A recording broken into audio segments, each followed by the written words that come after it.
नमस्कार। एक बार हम आज फिर अपने लाहौल स्पीति के विधायक अनुराधा राणा के साथ बातचीत करेंगे।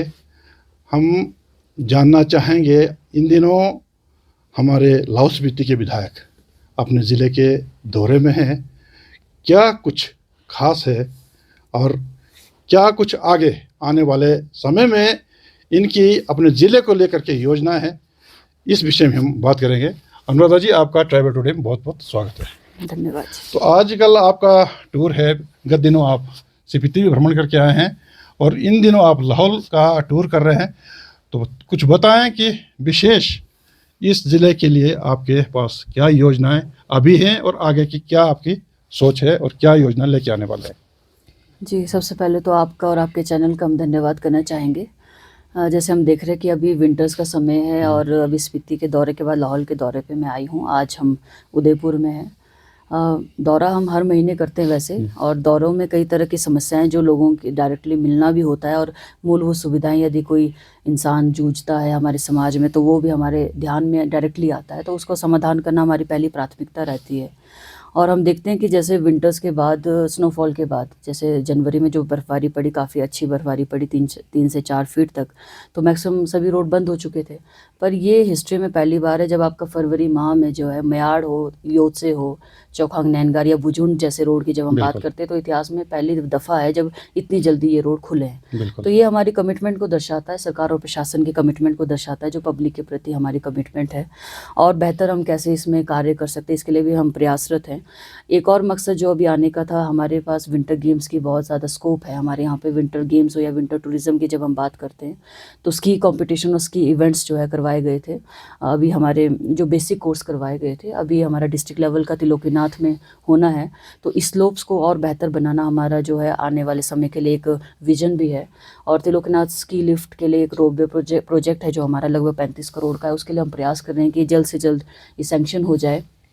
तो इसका मामला भी हमने सरकार के समक्ष उठाया है। तो अपने इलाके को कैसे हम हर फील्ड में बेहतर बनाए, ये हमारी प्राथमिकता डे 1 से रही है, और आने वाले भविष्य में भी यही हमारी प्राथमिकता है कि कैसे, चाहे एजुकेशन सिस्टम की हम बात करते हैं, चाहे हेल्थ सिस्टम की बात करते हैं या टूरिज़्म सेक्टर की बात करते हैं, हर फील्ड में हम चाहते हैं कि हमारा ज़िला अग्रसर रहे। हालांकि हम देख रहे हैं कि जब से हमने पदभार संभाला, कई तरह की आपदाओं से भी हमें जूझना पड़ा, खासकर मेयाड़ घाटी की आपदा, पर इस चीज़ से भी हम उभरे हैं। बहुत ज़्यादा किसानों का नुकसान हुआ, अभी कुछ लोगों को मुआवजा मिल चुका है, कुछ लोगों को मिल जाएगा। तो ऐतिहासिक वृद्धि जो है मुआवजा राशि में भी सरकार द्वारा की गई थी, चाहे वो ज़मीन के मुआवजे की बात है, चाहे मकानों के मुआवजे की बात की जाए। आप देख सकते हैं कि पहले 1.5 लाख रुपए जो है एक घर बनाने के लिए दिया जाता था मुआवजा।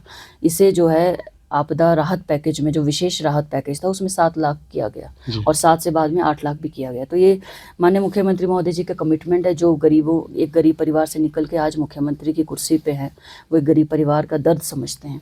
तो ये कमिटमेंट है। हालांकि आपदा से जूझना पड़ा, एक फाइनेंशियल क्राइसिस से भी स्टेट को गुजरना पड़ रहा है। जब आप देख रहे हैं कि सेंटर से जो आरडीजी ग्रांट जो बंद हुई है, तो इसके बावजूद हम अपने ज़िला को बेहतर बनाने की कोशिश कर रहे हैं। हमारे तीन बोर्डिंग स्कूल जो है सैंक्शन हुए हैं लाहौल स्पीति में, जिसके लिए 2-2 करोड़ की राशि सैंक्शन हो चुकी है। इसका कार्य शुरू करवाना इस बार हमारी प्राथमिकता है। और साथ ही साथ जब हम स्पेशलिस्ट की बात करते हैं, आज 5 से 6 स्पेशलिस्ट जो है जिला में अपनी सर्विस दे रहे हैं। आप देख सकते हो, पहले अल्ट्रासाउंड के लिए हमें या तो शिमला जाना पड़ता था स्पीति वालों को, लाहौल वालों को कुल्लू, या कुल्लू से बाहर जाना पड़ता था।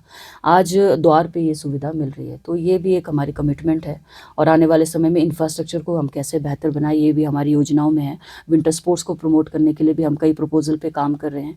जैसे स्पीति का हमारा 75 करोड़ का स्टेडियम सैंक्शन हुआ है, 8 करोड़ का आइस स्केटिंग, 75 करोड़ का आइस हॉकी स्टेडियम सैंक्शन हुआ है, 8 करोड़ का क्रिकेट स्टेडियम सैंक्शन हुआ है। उसी तर्ज पे हम जिस्पा का प्रपोजल अभी हमारा जो है लंबित है, उसके लिए हम प्रयास करें कि वो जल्द सैंक्शन हो जाए। या सिसु स्टेडियम की हम बात कर रहे हैं, त्रिलोकनाथ रोपवे के लिए हम प्रयास कर रहे हैं, तांदी संगम, कई ऐसे प्रोजेक्ट है जिस पे हम कार्य कर रहे हैं। और आने वाले समय में मुझे लगता है कि इसके बेहतर परिणाम जो है हम देख पाएंगे। जी, राणा जी, आपसे हम चर्चा करेंगे क्योंकि विपक्ष के लीडर्स लगातार कह रहे हैं कि बजट में कटौती हो रही है, बजट नहीं आ रहा है, विकास रुक रहा है। तो इस पर आपका क्या कहना है? यही तो हम कह रहे हैं कि बजट में कटौती हुई, तो इसके लिए कौन जिम्मेदार है? यही चीज़ तो मुझे लगता है कि हमारे जितने भी सीनियर लीडर हैं, हम तो चाहते हैं कि हम उनसे सीखें। पर मुझे लगता है कि ये बात, इसमें आप अपना स्टैंड क्लियर करें।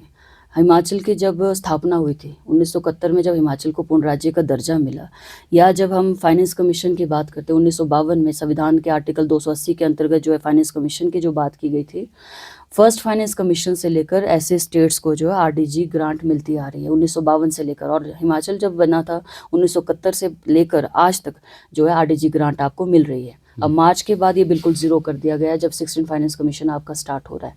तो ये सबसे बड़ा भेदभाव जो हिमाचल के साथ किया जा रहा है, ये इतिहास में पहली बार है, जबकि ये हमारा संवैधानिक राइट है। आप देख लीजिए आर्टिकल 275 जब क्लॉज 1 की हम बात करते हैं उसमें क्लियर तौर पे ये लिखा है।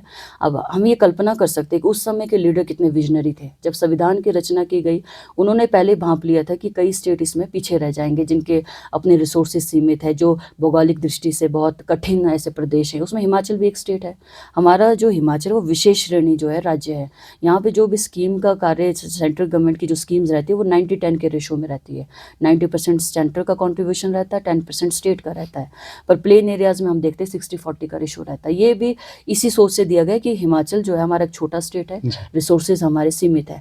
और आप ये देखिए आरडीजी ग्रांट में पूर्व जयराम सरकार जो मुख्यमंत्री महोदय जी रहे हैं उनके समय में आरडीजी ग्रांट 55,000 करोड़ से ऊपर मिली है, और जीएसटी कॉम्पनसेशन के तौर पर उन्हें 16,000 करोड़ से ज़्यादा अमाउंट मिला। तो टोटल 70,000 करोड़ डायरेक्टली जब कट लगेगा किसी गवर्नमेंट में तो क्राइसिस तो रहेगा ही।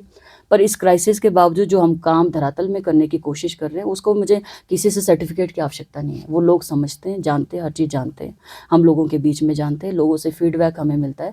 और हर चीज़ जब मूलभूत सुविधाएं जो डायरेक्टली लोगों को प्रभावित करते, जब हम सड़कों की बात करते, बिजली की, पानी की, ये सारी चीज़ें जो हम बिना किसी विलंब के इमीडिएट जो है जिनको राहत प्रदान की जाती है लोगों के लिए, जो इस तरह चाहे मानसून की बात हो चाहे बर्फबारी में जो भी चीज़ें डिस्टर्ब रहती है, ये प्रशासन और सरकार की कमिटमेंट है जब अधिकारी इस तरीके से कार्य करते हैं। तो मेन लोगों को काम चाहिए, वो काम हम कर रहे हैं। आपदा में इतना नुकसान हुआ हमारा, 3 हमारे मेजर ब्रिज चले गए, करपट गाँव पूरा हमारा एक तरह से खतरे की कगार पे है। उसके लिए हमने 8.5 करोड़ सैंक्शन कराया है जिसका कार्य इस वर्ष शुरू हो जाएगा। जालमा नाला से प्रभावित हमारे 4-5 पंचायतें लगातार 5-6 वर्षों से हैं, उसके लिए पहले किसी प्रपोजल पे काम नहीं हुआ, हमने आते इस पे कार्य करना शुरू किया। अभी हमारे जालमा नाले का एक और प्रोजेक्ट जो है सैंक्शनिंग के कगार पे है। ग्लॉफ में भी हमारा एक प्रपोजल है जहां हम अपने फंड से भी हम स्पेशली जो हालिंग का एरिया हमारा ताड़ंग का है, जसरत का है, इस पे भी हम इस बार फ्लड प्रोटेक्शन का कार्य करने जा रहे हैं। तो जो भी इस तरह के हमारी प्रायोरिटी है और इस पर हम कार्य कर रहे हैं, फाइनेंशियल क्राइसिस के बावजूद हम रिजल्ट दे रहे हैं। तो मुझे लगता है, और खासकर इस तरह की टिप्पणी करना, मुझे लगता है आप टिप्पणी करिए, अपना आप स्टैंड क्लियर करिए कि हिमाचल के साथ जो भेदभाव हुआ है इसमें आपका क्या स्टैंड है, क्योंकि ये भेदभाव सिर्फ एक पार्टी के साथ नहीं हुआ है, ये हिमाचल का हक है जो छीना गया है। और इसमें मुझे लगता है दोनों पार्टी को राजनीति ना करते हो हिमाचल के लिए स्टैंड लेना पड़ेगा। आगे सरकार किसी की भी बने पर इसका नुकसान जो हिमाचल की जनता को भुगतना पड़ेगा। तो आरडीजी ग्रांट जिसके बारे में मैंने आपको कहा, इससे हमें डायरेक्टली हमारे बजट पे लगभग 13% का फ़र्क पड़ेगा, और 12.7% जो इसमें मोस्ट अफेक्टेड स्टेट है, नागालैंड के बाद दूसरे नंबर पे हिमाचल है। और ऐसे स्टेट में जब फ़र्क पड़ेगा 12.7% जो हमारा कैपिटल एक्सपेंडिचर हम करते हैं इतना ही रहता है। कैपिटल एक्सपेंडिचर अगर किसी स्टेट में नहीं होगा तो रेवेन्यू जनरेशन कहाँ से होगा? रेवेन्यू जनरेशन रातों रात तो नहीं होता है। हमारे जो रेवेन्यू की सोर्सेज है वो लिमिटेड है। पानी और जंगल है, जंगल पे डायरेक्टली हमारा कोई कंट्रोल नहीं है। पानी पे हमें जो रॉयल्टी मिलती बहुत कम है, उसके लिए भी सुप्रीम कोर्ट में लड़ाई जो है माननीय मुख्यमंत्री महोदय लड़ रहे हैं। तो ये हिमाचल की हक की लड़ाई है। मुझे लगता है इसमें राजनीति ना करते हुए सबको एक पटल पे आके जो है हिमाचल के हक के लिए आवाज़ उठानी चाहिए। जी राणा जी, थोड़ी सी पॉलिटिकल हम बात कर लेते हैं, क्योंकि कुछ ना कुछ कहीं ना कहीं ऐसे भी चर्चे चल रहे हैं, र्यूमर आ रहे हैं, कुछ लीडर्स भी बोल रहे हैं कि आने वाले टाइम में अनुराधा राणा भारतीय जनता पार्टी में जा सकती है। थोड़ा इसके बारे में आप बताएं। ये तो मैं आज ही सुन रही हूँ इस तरह की। हम सुन रहे हैं, अच्छा, इसलिए हम आप तक ये बात लेकर के आ रहे हैं कि लोग ऐसे कह रहे हैं और कहीं ना कहीं काफ़ी बड़े लीडर्स भी कह रहे हैं कि अनुराधा राणा भाजपा में जा सकती है।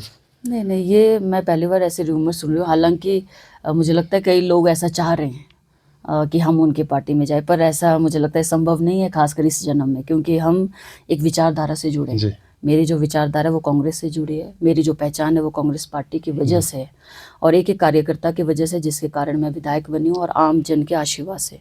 तो इस तरह का कदम मुझे नहीं लगता मैं कभी इस जीवन में उठा पाऊँगी, और ना ही मुझे लगता है ऐसे कोई समीकरण बनेंगे। हम कांग्रेस पार्टी के सिपाही हैं, कांग्रेस पार्टी को मजबूत करना हमारा लक्ष्य है और कांग्रेस पार्टी को आगे बढ़ाना हमारा लक्ष्य है। जिस पार्टी ने इस देश को सींचा है, जिस पार्टी ने देश की आज़ादी की लड़ाई लड़ी है, जिस पार्टी ने हमेशा माइनॉरिटीज़ के बारे में सोचा है, SC ST के बारे में सोचा है। आप पॉलिसी की बात देखिए, हमेशा जो भी पॉलिसीज़ FR है या नो तोड़, ये सारी चीज़ें कांग्रेस पार्टी की देन है। तो ऐसा कुछ नहीं, ये रूमर्स मुझे लगता है कि अपने राजनीति में चीज़ें चलती राजनीति रहती है। में इस तरह की अफवाहें चलती रहती है, पर मेरा स्टैंड क्लियर है कि हमारा अपना ज़मीर है, अपना एक स्वाभिमान है, तो उसको ज़िंदा रखना हमारा कर्तव्य है और वो हमेशा ज़िंदा रहेगा।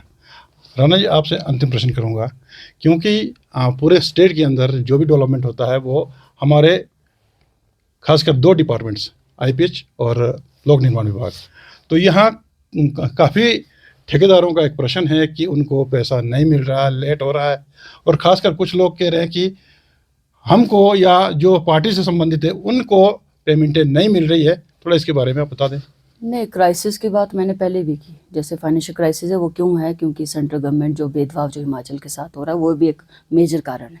पर इसके बावजूद आप भी रिकॉर्ड ले सकते हैं एक्शन से, मैक्सिमम जो हमने कोशिश की है, जो पेमेंट्स है ठेकेदारों की, वो टाइम से हो जाए। पर जहाँ, क्योंकि लायबिलिटी बहुत ज़्यादा थी, जब हमने पदभार संभाला था तो 15-15 करोड़ की लायबिलिटी दोनों डिपार्टमेंट की थी, जहाँ पे पहले बिना बजट के ही टेंडर लगे थे, बजट नहीं था, काम करवा दिया गया था, तो वो लायबिलिटी ज़्यादा है। हमारे समय की आप चेक करवा दीजिए, RTI फाइल करवा सकते हैं। हमने वही काम करवाया है जहाँ बजट भी था और जहाँ लोगों की डिमांड में भी था। पहले तो आप देखते हैं कि किस तरह का कल्चर यहाँ पे काम कर रहा है, बिना बजट के काम, बिना टेंडर के काम हो जाता था, और ऐसे काम होते थे जो लोगों के इंटरेस्ट में नहीं होते थे, एक ठेकेदार के इंटरेस्ट में रहते थे। तो वो उस तरह के कल्चर को मैंने एक स्वच्छ बनाने की दिशा में अपना कदम उठाया कि हम वो काम करवाएंगे जहाँ लोगों का इंटरेस्ट है, जो लोगों की पब्लिक डिमांड में, सिर्फ एक ठेकेदार का इंटरेस्ट ना हो। हम ठेकेदार के पक्ष में, ऐसा कुछ नहीं है, ठेकेदार के बिना जो है कार्य नहीं हो सकते। जो भी कार्य एग्जीक्यूट होने वो ठेकेदारों के द्वारा होने। कहीं ना कहीं उनकी जो पेमेंट्स है, अभी जो अदायगी है, वो भी गवर्नमेंट ने करनी है। इसके लिए माननीय मुख्यमंत्री महोदय जी के डायरेक्शंस भी है सभी जगह एक्शंस को, और वो हमें उम्मीद है कि जल्द से जल्द हो जाएगी। अभी PDNA में हमारे काफ़ी लोगों की पेमेंट हो रही है, करोड़ों के हिसाब से हो रही है, जिसमें जिसने PDNA में काम किया है, जो PDNA में हमारा डिज़ास्टर में जो फंड था। तो अन्य हेड्स में, जैसे ओरिजिनल हेड में हमारे कुछ प्रॉब्लम चली आ रही थी वर्ड्स के बजट के कारण, वो भी हमें लगता है कि अब थोड़ा इसमें इस कमी को दूर किया जाएगा। पर स्टेट भी कहीं ना कहीं मुझे लगता है मजबूर है। जब सेंटर से कोई कॉपरेशन ना मिलेगा, हमारे अपने रिसोर्सेज नहीं है, तो आप अंदाज़ा लगा ही सकते हैं किस तरह का क्राइसिस है। जब आप देख रहे हो कि BJP के विधायक या अन्य विधायक कह रहे हैं हमारी विधायक निधि नहीं मिली है, तो इससे बड़ा और प्रश्न चिन्ह क्या हो सकता है। चलते चलते एक प्रश्न और कर देते हैं, क्योंकि आने वाले समय में अब पंचायत के चुनाव आने वाले हैं। अनुराधा राणा और उनकी पूरी टीम इस बार जो चुनाव होगा, कितने तैयार हैं? पूरे ज़िले से आप पंचायत को कैसे जिताओगे, कैसे उबारेंगे, या आप दोबारा फिर से काबिज होंगे? इसके बारे में थोड़ा बताएं। देखिए, वैसे तो पंचायत चुनाव जो है पार्टी सिंबल पे होता नहीं है, होते नहीं है, पर कहीं होते ना हैं, कहीं पॉलिटिकली मोटिवेटेड ज़रूर रहते हैं। हम ये चाहते हैं कि पंचायत में अच्छे लोग आए, क्योंकि पंचायत का जो कार्य होता है, एग्जीक्यूशन पंचायत लेवल पे होता है। MLA कोई फंड देता है, MP कोई फंड देता है, वो डायरेक्टली आपका पंचायत में जाता है, एग्जीक्यूशन पंचायत के माध्यम से होना है। तो पंचायत में अच्छे प्रधान या अच्छे BDC या अच्छे ज़िला परिषद का आना अत्यंत इम्पॉर्टेंट है, ज़रूरी है। और हम भी चाहते हैं कि इसमें लोग भी ऐसे लोगों को चुनें जो उनके लिए आवाज़ भी उठा सके, जो उनके लिए काम भी कर सके, और ईमानदारी सबसे ज़रूरी चीज़ है मुझे लगता है, जो ईमानदारी से काम कर सके, जो लोगों के प्रति अकाउंटेबल हो, जो कुर्सी संभालने के बाद भी लोगों के प्रति जवाबदेही रखे। ऐसे लोगों को चुनना मुझे लगता है जनता को चाहिए। और कहीं ना कहीं ये सिंबॉलिक तो नहीं होता, पर जहाँ अगर कांग्रेस पार्टी की बात आती है या जिला परिषद की बात आती है, तो हमारे पूरी तैयारी रहेगी इसमें, और अच्छे लोगों को आगे आने का मौका दिया जाएगा, ताकि अच्छे लोग जो है पंचायती राज इंस्टीट्यूशन में आए और इस पंचायती राज इंस्टीट्यूशन को मजबूत भी बनाए, ताकि हमारे काम जो है स्मूथली हो सके। आप देख सकते हैं 16 फाइनेंस में हमें कट लगने का कारण सबसे बड़ा यही है कि पंचायतों में काम ढंग से नहीं हो पा रहे हैं, फंड्स का एग्जीक्यूशन नहीं हो पा रहा, फंड्स स्पेंड नहीं हो पा रहे हैं, तो इससे बहुत नुकसान हो रहा है, बजट में कटौती हो रही है। तो अच्छे लोग आएंगे, अच्छे पढ़े लिखे आएंगे, तो ईमानदार लोग आएंगे, तो कहीं ना कहीं अकाउंटेबिलिटी भी रहेगी, और एक जो है विकास की गति को भी बढ़ावा मिलेगा। जी, पिछले बार हमारे यहाँ चुनाव लेट हुए थे 7-8 महीना, तो क्या इस बार भी वो टेन्योर उनका पूरा होगा या पूरे प्रदेश के साथ इकट्ठे इलेक्शन होगा? जी, अभी इसमें तो ख़ास हम कुछ कह नहीं सकते, टिप्पणी करना ठीक नहीं रहेगा क्योंकि अभी ये कन्फ़र्म नहीं है। हालाँकि कानून में ये प्रावधान है कि आप 6 महीना पहले भी डिसॉल्व कर सकते जी। हैं। क्योंकि अभी पोस्टपोन हो ही गया बाकी जगह का, तो हमें भी ये लग रहा है कि ये चुनाव इकट्ठे भी हो सकते हैं, क्योंकि इकट्ठे करना कहीं न कहीं सरकार के पक्ष में इसलिए भी रहता है क्योंकि इसमें भी रिसोर्स को मोबिलाइज़ करना पड़ता है, खर्चा भी रहता है, तो इकट्ठे करना कहीं न कहीं मुझे लगता है सरकार प्रेफ़र कर रही है।